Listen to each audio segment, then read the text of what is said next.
Good morning guys, कैसे हो सभी।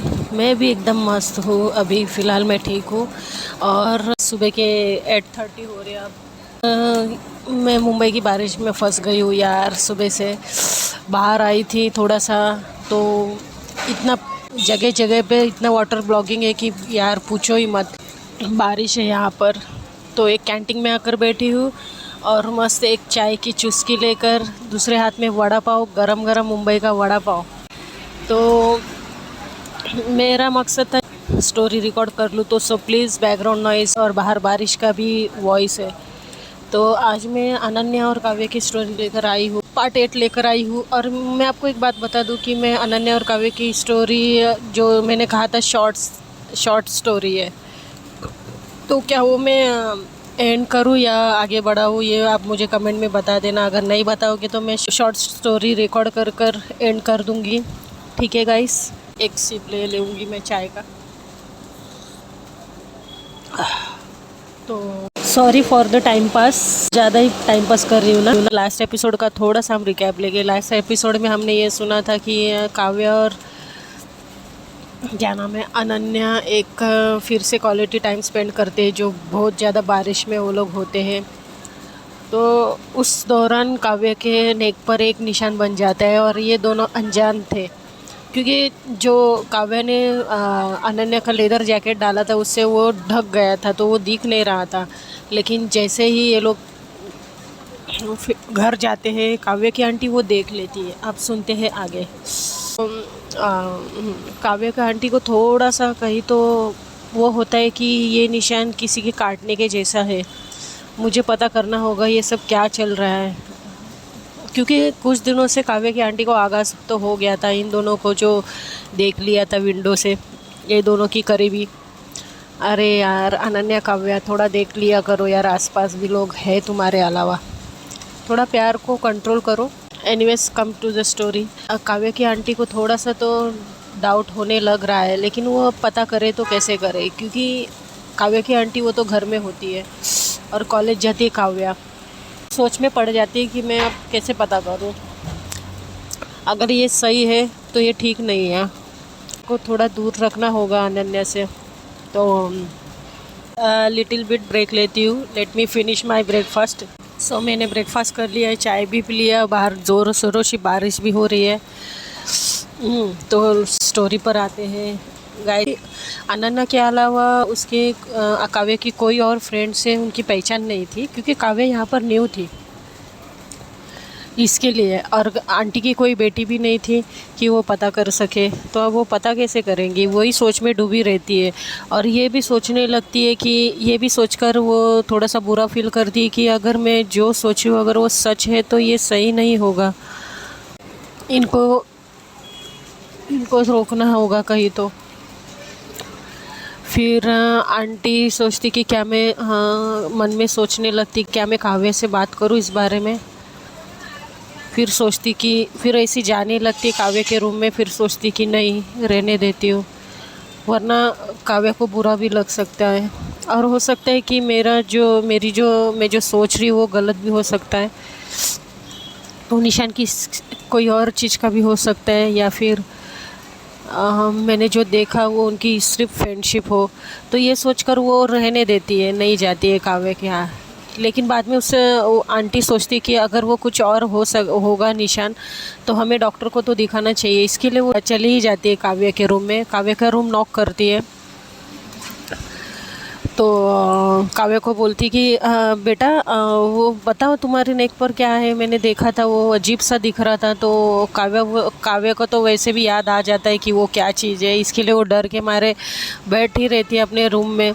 तो वो बोलती नहीं आंटी, वो ऐसे ही, वो एक्चुअली मैंने वहाँ पे ज़्यादा इचिंग किया था ना, मेरे नेल्स बढ़ गए तो उसकी निशान है। तो काव्य की आंटी बोलती नहीं बेटा, नेल्स की निशान और ये इसमें फ़र्क दिख रहा है, चलो हम डॉक्टर के पास चले जाते हैं, वरना कुछ और होगा तो दिक्कत हो सकती है ना बेटा।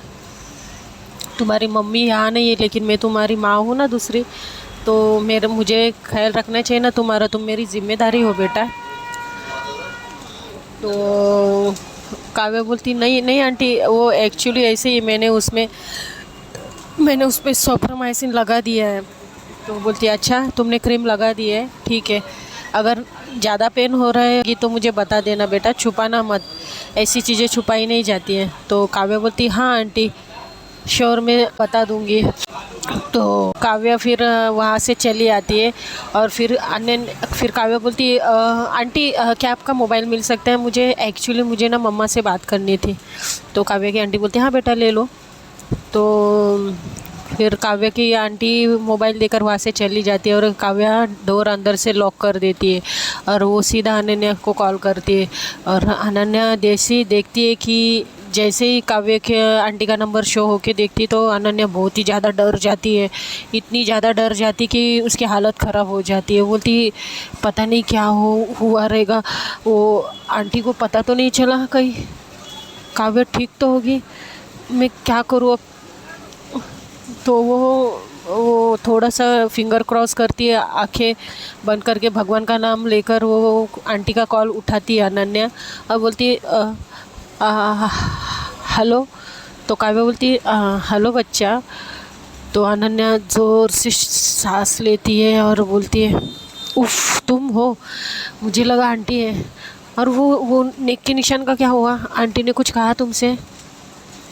तो काव्या बोलती है कि अरे रिलैक्स यार, कुछ नहीं हुआ, मैंने आंटी को जैसे तैसे समझा दिया है कि वो निशान किसी और चीज़ का है। तो तो अनन्या बोलती तो आंटी मान गई? तो बोलती हाँ आंटी को तो मानना ही था ना, आखिर मैं उनकी लाडली जो हूँ।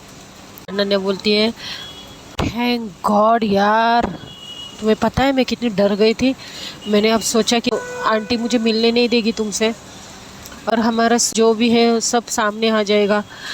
तो काव्या बोलती नहीं यार, आए तो आए, किसको डर है। तो अनन्या बोलती अच्छा तुम तो एकदम डेयरिंग बाज हो गई हो मेरे साथ रहकर। तो काव्या बोलती अच्छा मैं तो पहले से हूँ, तुम डरपोक हो। तो अनन्या बोलती है अच्छा मैं डरपोक हूँ, आकर बताओ तुम्हें मैं कितनी डरपोक हूँ। तो काव्या बोलती है अच्छा तुम और आंटी के सामने आओगी? बोलती हाँ आंटी के सामने आऊँगी और आंटी के सामने तुम्हारा हाथ पकड़ के तुम्हें किस भी कर सकती हो, समझी? तो काव्या बोलती है ओ हो रहने दो, इसके लिए तुम्हारी फटी और तुम भाग गई ना मुझे यहाँ अकेला छोड़कर। बोलती नहीं यार बच्चा, मैं तुम्हें अकेला छोड़कर नहीं, मैंने तुम्हें बेडरूम में तो भेज दिया ना जैसे तैसे बोलकर। तो काव्या बोलती हाँ यार मैं वही सोचूं कि मेरी टेस्ट है, एग्ज़ाम है और मुझे कैसे पता नहीं है, मैं थोड़ी देर के लिए कंफ्यूज हो गई थी। तो अनन्या बोलती तुम हो ही भुलक्कड़। तो काव्या बोलती अच्छा तुमने मुझे भुलक्कड़ कहा, ठीक है बाय, मैं रख देती हूँ फ़ोन। तो अनन्या बोलती अरे बच्चा यार थोड़ा सा मजाक करने दो ना, पता है तुम्हें इतनी देर से मेरी आधी जान तो ऐसी ही चली गई थी कि काव्या तुम्हारे आंटी को पता चला है हमारे बारे में। तो काव्या बोलती है हाँ यार मुझे भी हार्ट फेल होने वाला था। तो बोलती अनन्या बोलती ऐसा मत बोलो यार, वो हार्ट में मैं हूँ, तुम्हारा हार्ट फेल के होने दे सकती हूँ मैं। तो काव्या बोलती है ओ मजनू, आजकल बहुत शेरो शायरी हो रही है ना तुम्हारी। तो अनन्या बोलती क्या करे, जिसकी गर्लफ्रेंड इतनी खूबसूरत हो तो शायरी ऑटोमेटिक आ ही जाती है ज़ुबान पर। तो काव्या बोलती है अच्छा, ने में डोर पे नॉक होता है काव्या के। तो काव्या बोलती चलो चलो बाय बाय बाय बाय, मैं रखती हूँ आंटी आ गई है। वो फटाक से कट कर देती है और अपनी मम्मी को फ़ोन लगाती है। तो काव्या की आंटी होती है सामने और बोलती बेटा हो गई बात? तो काव्या बोलती वो एक्चुअली आंटी फ़ोन नहीं लग रहा था, मैं कर रही हूँ फ़ोन। तो काव्या की मम्मा फ़ोन उठा लेती है, फिर काव्या की आंटी वही बैठ जाती है और काव्या की मम्मा बोलती है कि बेटा कैसी हो, ठीक हो ना, सब कैसे चल रहा है? तो काव्या बोलती मम्मा मैं बिल्कुल ठीक हूँ, स्वस्थ हूँ, तंदुरुस्त हूँ, बस आप अपना ख्याल रखिए और पापा का ख्याल रखिए और मेरे छोटे से गोलू मोलू का ख्याल रखिए। तो काव्या की मम्मा बोलती है हाँ बेटा वो तो रोते रहता है, दीदी कहाँ चली गई है, कितने दिनों से दिख नहीं रही है मुझे। अब वो छोटा है, उसे क्या पता है, मैं उसको कितना समझा रही हूँ, मान नहीं रहा है, वो तुम्हें बहुत याद कर रहा है बेटा। फिर थोड़ी सी इमोशनल हो जाती है काव्या। तो काव्या की आंटी बोलती है हेलो दीदी कैसे हो आप? तो बोलती है अरे वैशु हाँ बोलो ना, हाँ मैं ठीक हूँ। और काव्या तुम्हें परेशान तो नहीं करती ना? तो नहीं दीदी वो तो बहुत अच्छी समझदार बेटी है और आपको पता है वो अच्छे से पढ़ाई भी कर रही है और बहुत ही मेहनती लड़की है, मैंने उसकी मेहनत देखी है पढ़ाई के लिए। तो काव्या की मम्मा बोलती है हाँ हाँ वैशु तुम्हें तो पता है वो बचपन से कितनी मेहनती है।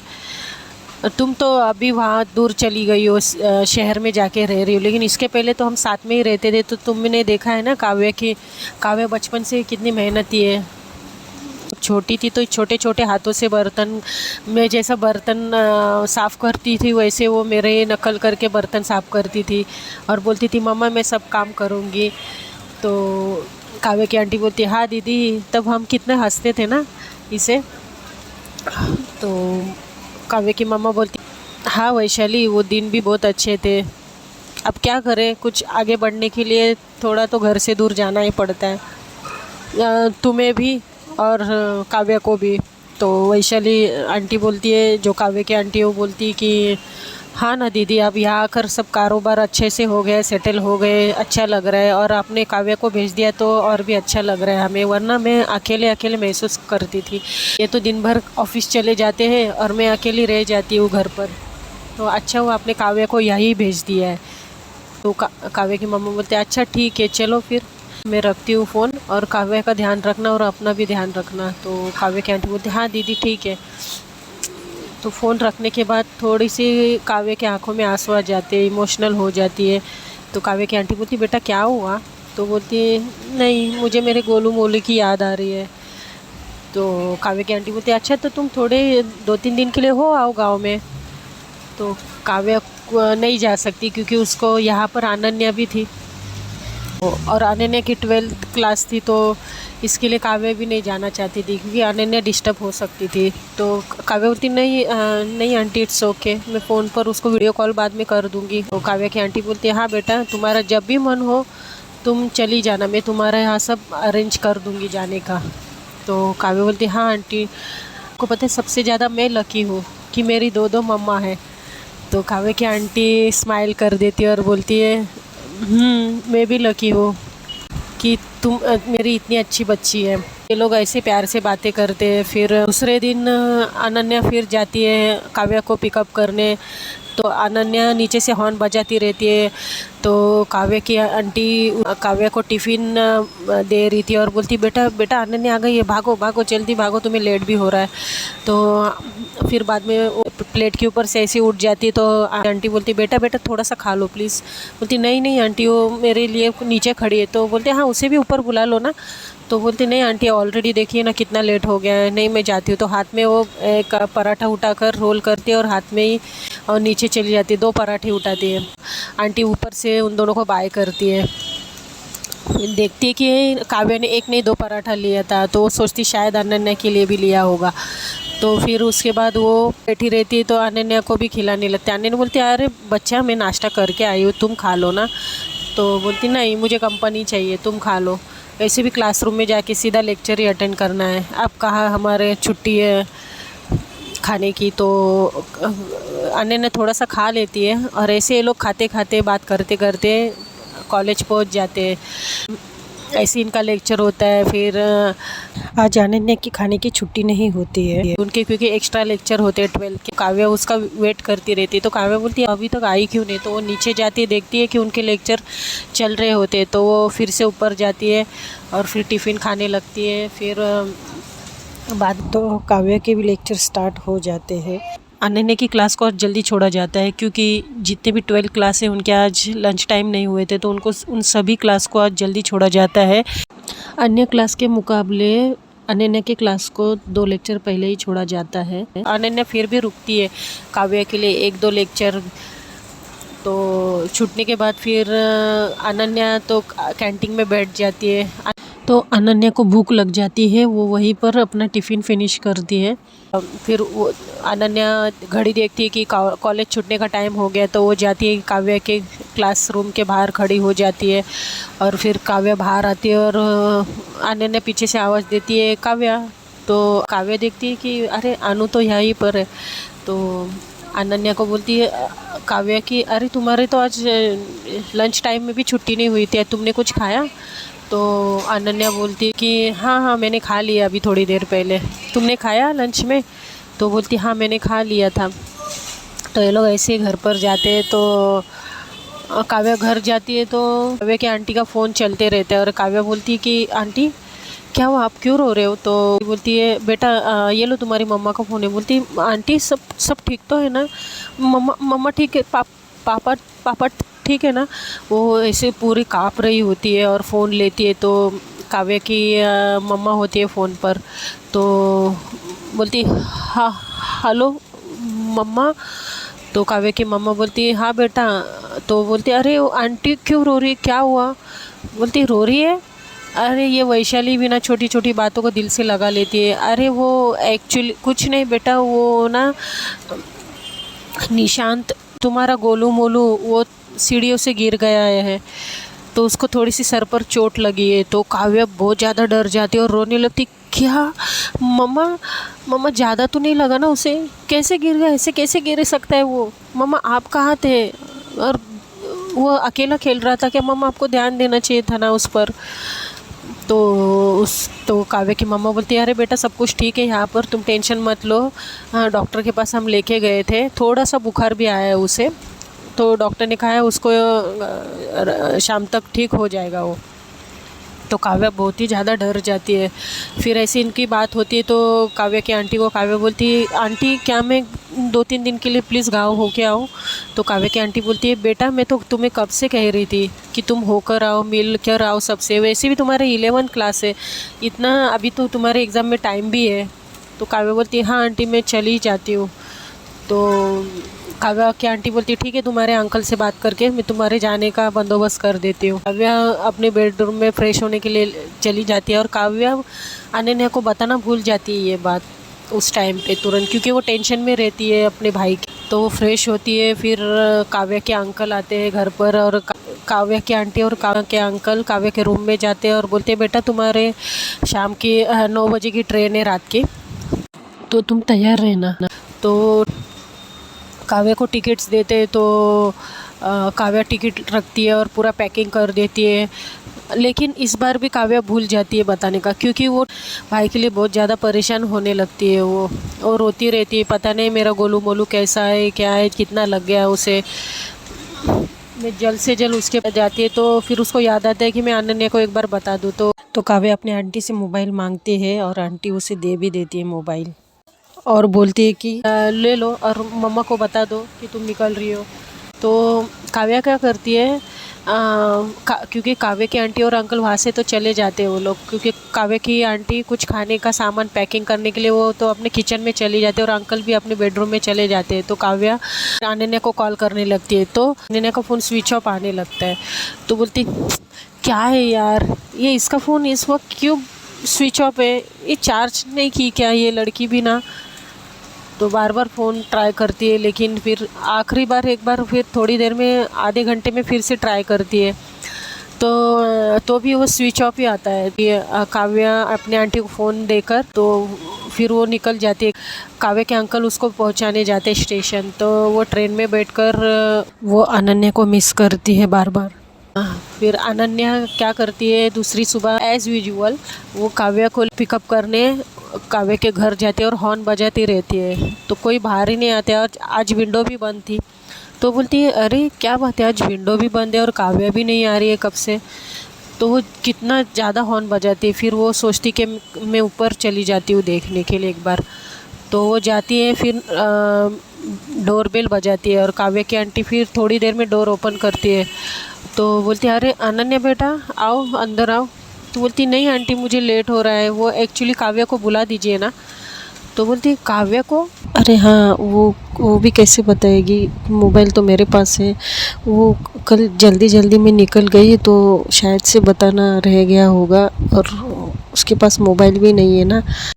तो अनन्या बोलती है जल्दी जल्दी में, वेट आंटी कहाँ चली गई वो जल्दी जल्दी में? तो आंटी बोलते हैं कि वो गाँव चली गई है बेटा रात के ट्रेन से 9 बजे के। तो अनन्या को इतना बुरा लगता है और उसके आंखों में थोड़े थोड़े आंसू आने लगते। बोलती क्यों आंटी, वो उसने मुझे कुछ बताया नहीं, वो कब चली गई, क्यों चली गई? लेकिन वो इतनी परेशान हो जाती। तो आंटी बोलती अरे अरे बेटा बेटा शांत शांत रहो, अंदर आओ अंदर आओ। तो फिर अनन्या अंदर जाती है और चेयर पर बैठती है और बोलती है आंटी क्या हुआ, वो क्यों चली गई ऐसे और मुझे बताया नहीं उसने कुछ भी, कल तो सब कुछ ठीक था। तो काव्या की आंटी बोलती बेटा रिलैक्स रिलैक्स। तो आंटी पानी देती है अनन्या को और बोलती है कि अरे बेटा वो क्या है ना, उसका छोटा भाई है ना, वो गिर गया है सीढ़ियों से, तो उसके लिए वो देखने गई है। उससे रहा ही नहीं गया क्योंकि उसका सबसे लाडला है ना वो। तो अनन्या बोलती ओ ज़्यादा लग गया क्या? हाँ वो तो है, वो अपने भाई से बहुत ही प्यार करती है, जब भी मुझसे मिलती है अपने भाई का जिक्र करती रहती है।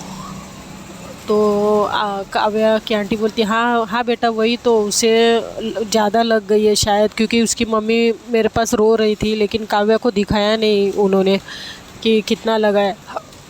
तो काव्या को मैंने इमरजेंसी में रात को भेज दिया, और तुम्हें कॉल भी कर रही थी शायद वो। तो अनन्या अपने सर पर हाथ मारती बोलती ओ शिट, मेरा मेरा मोबाइल एक्चुअली वो स्विच, मेरा मोबाइल चार्ज नहीं था आंटी। तो काव्या की आंटी बोलती हाँ बेटा वही तो, उसने मुझे बोला। तो अनन्या को बहुत ही बुरा लगता है कि एक बार अगर मैं उससे मिलती और एक बार कॉल उठाती तो फिर वो चली जाती है, फिर वो लेट हो जाता है, उसे एक लेक्चर उसका मिस हो जाता है। लेकिन उसका कॉलेज में मन ही नहीं लग रहा था, उसको रोने आ रहा था, बार बार काव्य की याद आ रही थी उसे।